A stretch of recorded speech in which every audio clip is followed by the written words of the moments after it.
Halo Lur, pada video kali ini saya akan memberikan tentang perkembangan terbaru dari kasus yang sangat viral pada waktu itu, yaitu tentang pembunuhan pramugari Christine Ndakera. Jadi setelah beberapa minggu ini, polisi melakukan penyelidikan dan melakukan otopsi terhadap jenazah dari Ndakera ini, dan ada sedikit tragedi yang kurang memuaskan dari ibunya tersebut. Seperti apa kelanjutan dan kabar terbaru dari kasus tersebut? Simak terus. Sebelumnya yang belum lihat tentang kronologi lengkapnya nanti bisa dilihat di video saya terlebih dahulu, tapi nanti ya setelah menonton video ini atau kalian nonton video saya yang kronologi lengkapnya dulu baru nonton video ini, terserah kalian. Oke, kita lanjut ke perkembangan kasus dari Christine Ndakera dan hasil otopsi kedua dari kasus Christine Ndakera. Jadi yang pertama, ibu dari Christine Ndakera ini tidak mempercayai hasil otopsi yang pertama. Jadi hasil otopsi yang pertama itu disebabkan oleh aneurisma aorta pecah dari Ndakera tersebut yang menyebabkan kematiannya. Dan ibu Ndakera ini mengecam pihak berwenang yang bertanggung jawab atas otopsi resmi yang menemukan putrinya meninggal tersebut. Jadi ibunya ini belum terpuaskan dengan kejadian tersebut. Padahal 11 orang sudah ditangkap dan didakwa dengan pemerkosaan dan pembunuhan Christine Ndakera yang berumur 23 tahun pada waktu itu. Nah, jadi meskipun polisi menemukan luka di lengan dan kaki serta jejak sperma di tubuhnya dan banyak memar di tubuh Ndakera. Jadi dakwaan yang berkaitan dengan cedera tersebut itu tidak diterima oleh pihak dari persidangan karena hasil otopsi yang pertama itu Ndakera meninggal karena aneurisma pecah. Jadi dalam sebuah wawancara, ibu Christine ini yang bernama Sharon ini mengatakan bahwa ia tidak menerima temuan tersebut. Dia bersikeras bahwa putrinya itu telah diperkosa dan dibunuh. Ini saya kutip langsung dari perkataan ibunya yang mengatakan bahwa ada robekan pada anak saya. Memar, kok tidak ditulis dalam otopsi. Nah, saya tidak bisa menerima otopsi yang mereka lakukan. Itu kata ibu Ndakera. Jadi katanya itu ada kejahatan. Putriku sudah meninggal, pasti ada kejahatan. Dan orang yang bertanggung jawab harus dibayar dengan kematian putri saya. Itulah keadilan bagi saya. Dia masih meminta keadilan bagi putrinya. Dia tetap berjuang. Dia sekarang menyerukan petugas medis hukum Kepolisian Nasional Filipina untuk dipecat atas apa yang diberi label otopsi yang pertama, yaitu karena aneurisma aorta pecah. Dia juga mengatakan lagi, jika kamu melihat tubuh Christine, jika kamu adalah ibunya, kamu pasti akan merasakan sakit yang diderita oleh Christine.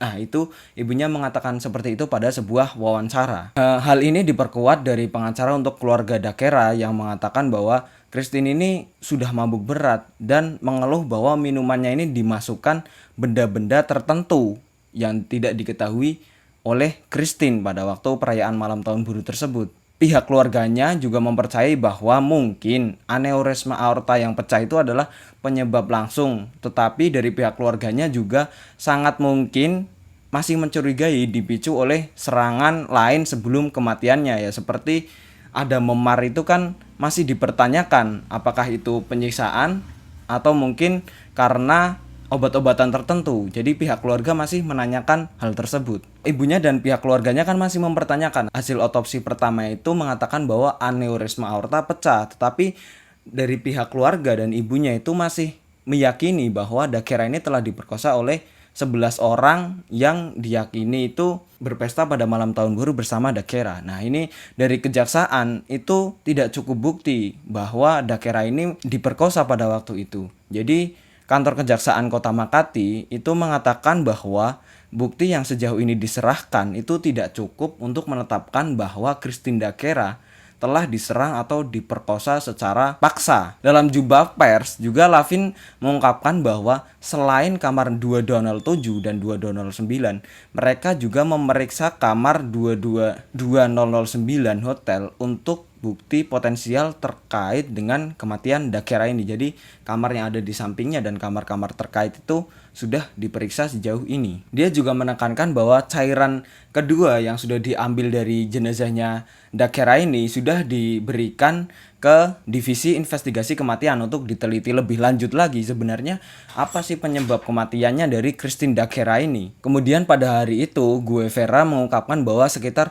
100 ml urin diekstraksi dari tubuh Daguerre yang selanjutnya juga akan untuk membantu hasil penyelidikan kepolisian. Nah ini menurut dari Ferdinand Lavin tadi yang mengatakan itu seorang wakil direktur NBI itu tubuh Daguerre ini dibalsem sebelum otopsi kedua dan beberapa bukti yang dikumpulkan sebelumnya tampaknya telah memburuk. Maksudnya ya jenazahnya memang sudah lebam-lebam pada waktu itu. Dan Menteri Kehakiman Monerdo Guevara itu mengatakan pada hari Selasa bahwa NBI telah berhasil mengekstraksi sampel urin yang tadi dibawa itu dari tubuh Daguerre. Jadi hasilnya itu dapat memberikan banyak informasi kepada tim forensik. Ya selayaknya hal forensik itu memang harus diolah terlebih dahulu sebelum dipaparkan ke halayak umum atau ke keluarganya. Hasilnya itu nantinya seperti apa. Jadi dari hakimnya tadi itu mengatakan bahwa yang pasti ada tekanan pada tubuhnya karena dia itu menemukan memar di kaki dan lututnya. Kemudian ada juga lecet di paha dari Daguerre. Dan ini ada juga yang sedikit mencenangkan bahwa air mani itu telah ditemukan di banyak tempat di kamar hotel. Jadi tidak hanya di tubuh Daguerre pada waktu itu. Jadi polisi untuk sementara itu mendakwa 11 pria dengan dugaan pemerkosaan dan pembunuhan Daguerre di Hotel Makati pada waktu itu. Nah, jaksa penuntut ini masih belum mendakwa tentang kasus yang pemerkosaan dan pembunuhan karena jaksa penuntut masih lebih banyak bukti tentang apa yang terjadi dan apakah itu pemerkosaan atau pembunuhan. Jadi jaksa penuntutnya itu masih meminta bukti sebanyak-banyaknya supaya lebih ditekankan lagi nanti kasusnya lebih dipersempit dan sesuai dengan apa yang terjadi di lapangan. Nah, kabar terbaru juga datang dari para pelaku. Pelaku ini masih kekeh atau masih dengan pendiriannya yaitu tetap mengatakan bahwa semuanya itu pelaku LGBT atau semuanya itu gay. Jadi berbicara kepada wartawan setelah dibebaskan dari penjara. Kemarin kan sempat dibebaskan dari penjara untuk keperluan identifikasi dan keperluan forensik katanya dari kepolisian. Itu Halili berkata bahwa kami tidak melakukan kesalahan apapun dari salah satu 8 pria yang masih ditahan itu. Jadi dia bersikeras bahwa dia tidak bersalah dan mengklaim bahwa dia dan pria lain adalah homoseksual. Jadi itu yang masih kekeh dipertahankan oleh para pelaku. Katanya dari para pelaku ini, Daguerre ini orangnya itu suka bergaul dengan anggota LGBT para kelompok temannya tersebut. Dan dia nyaman dengan teman-temannya tersebut. Dan bagi dia, dari Daguerre ini seperti saudaranya sendiri. Jadi dia sudah anggap Daguerre ini sebagai saudaranya. Tidak mungkin dia menyakiti dan melakukan hal yang sangat keji tersebut. Itu kata dari para pelaku ya. Oke, di satu sisi memang para pelaku masih mengatakan bahwa dia itu homoseksual atau gay. Tapi kan kita tidak tahu.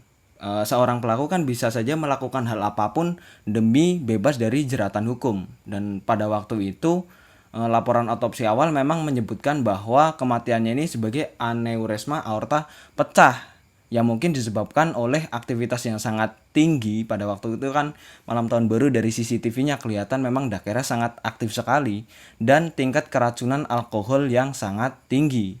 Nah, seperti itu.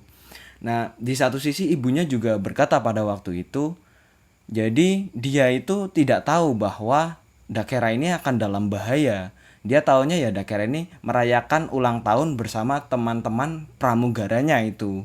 Jadi dia tidak tahu kalau teman-teman dari Daguerre ini akan mengajak teman lagi yang tidak dikenal oleh Daguerre. Oke, kabar terbaru juga datang dari NBI-nya, dari data tentang forensiknya itu hasil kedua dari otopsi Christine Daguerre. Jadi NBI telah menyelesaikan pemeriksaan forensik jaringan yang diperoleh dari sisa-sisa subjek. Saat ini sedang berkoordinasi dengan Makati Medical Center tentang masalah terkait. Jadi dikoordinasikan dulu dengan rumah sakitnya, apa yang harus disampaikan ke masyarakat, apa yang harus disampaikan ke keluarganya yang sesuai dengan kasus tersebut.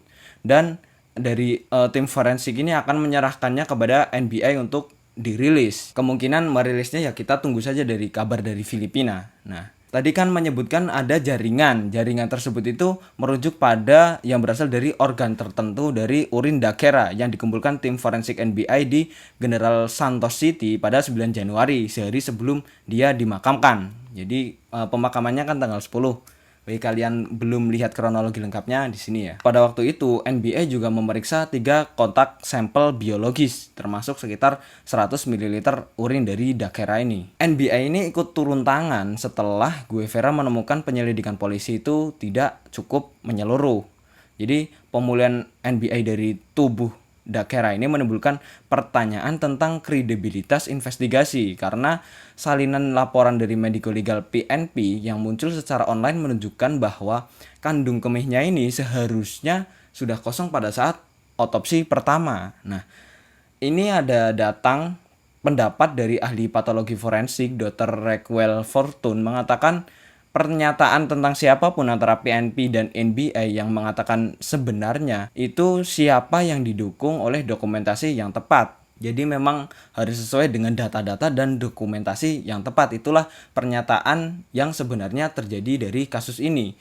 Jadi Wakil Direktur NBA Ferdinand Levin juga menegaskan mungkin untuk mengambil urin dari mayat pada waktu itu. Jadi masih mungkin karena pada waktu itu kan sudah dibalsem kan tubuh Dakera ini sebelum otopsi kedua.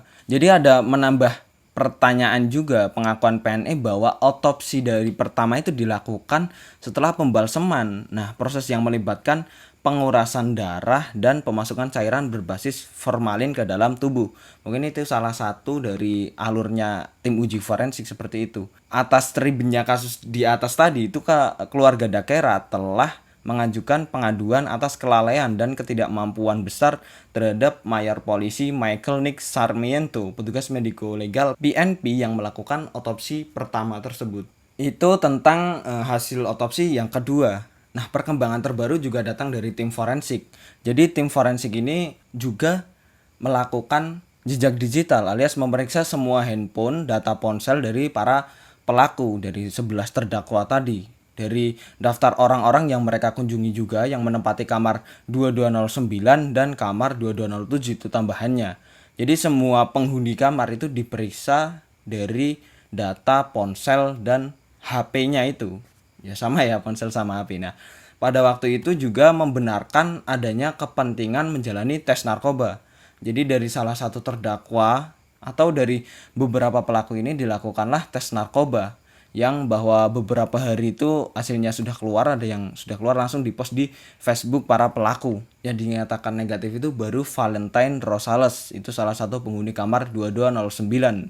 Dan 4 responden lainnya juga yang mengikuti tes narkoba adalah Jazel Rapinan, Ronel Galido, John Pascual, De La Serna, dan Giorgio Angelo de Guzman. Kabar terbaru juga datang dari Biro Investigasi Nasional itu telah menyelesaikan penyelidikannya terhadap 12 penghuni kamar 2207. Ruangan tempat Christine Dakera ini masuk beberapa kali sebelum meninggalnya. Jadi menurut laporan, itu para tersangka menjalani tes poligraf atau detektor kebohongan. Yang pada waktu itu kan mengakunya gay semua ya. Jawaban yang mereka berikan selama pemeriksaan akan dibandingkan dengan bukti fisik yang diperoleh penyelidik seperti rekaman kamera keamanan. Nah, itu akan dibuktikan. Dan penghuni kamar 2207 ke-13 yang berasal dari Tacloban itu akan memberikan kesaksiannya pada hari Senin. Itu katanya sudah memberikan kesaksian ya. Nah, laporan itu mengatakan bahwa tersangka ke-13 ini memasuki kamar 2209, kamar yang disewa oleh Dakera dan teman-temannya pada malam pergantian tahun baru. Jadi kesaksian dari tersangka 13 ini akan merekomendasikan NBA untuk dijadikan saksi negara dari laporan tersebut. Jadi juga ada tersangka ke-13 pada waktu itu, tapi masih dalam penyelidikan. Jadi kasus ini tuh sebenarnya masih dalam penyelidikan kepolisian dan NBI dan lain sebagainya perangkat keamanan yang berada di Filipina pada saat ini. Dan intinya itu yang pertama keluarganya dan terutama ibunya itu masih memperjuangkan apa sih sebenarnya kematian dari Dakera ini, dan masih banyak tanda tanya yang menimbulkan pertanyaan publik. Oke, terima kasih.